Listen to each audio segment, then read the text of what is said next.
Rreshtet e ditëve të fundit kanë shkaktuar jo pak peripecira edhe proces shpërndarje në qarkun e Elbasanit. Në një konferencë për shtyp drejtori i kësaj ndërmarrje Merxhan Leka ka theksuar se gjatë ditëve të fundit janë dëmtuar nga rrëshqitja e dherave disa transformatorë dhe shtylla të shpërndarjes së energjisë elektrike në Librazh dhe Peqin, dhe se është bërë demontimi i materialeve të dëmtuara e shumë shpejt pritet zëvendësimi i tyre. Në administrimin e rritjes së shpërndarje, drejtoria aeronale e Elbasanit, një nga drejtoritë më të mëdha në vend, po përpiqet të rikthejë sa më shpejt normalitetin në të gjithë territorin që mbulon. Prioriteti ynë kryesor është përmirësimi i shërbimit ndaj qytetarëve.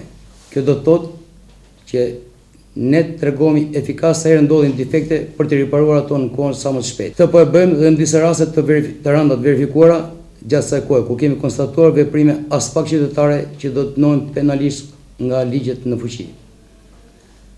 Këto raste kanë të bëjnë me vjedhjen e një sasie të konsiderueshme të kabllove që furnizojnë qytetarët me energji elektrike.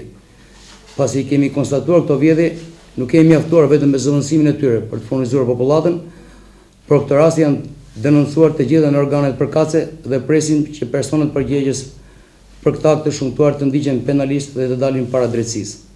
Drejtori i CES Shpërndarjes Elbasan Merxhan Leka thekson se gjatë kohëve të fundit pasuria e kësaj ndërmarrje është duke u dëmtuar nga vjedhje të ndryshme, por edhe nga persona të cilët kanë kryer lidhje të palishme, pasi më parë u është ndërprerje energjia elektrike pasi janë debitor. Ndaj disa personave të tillë vetë drejtori Leka do të paraqesë në prokurorinë e rrethit Elbasan të hënën disa kallëzime penale.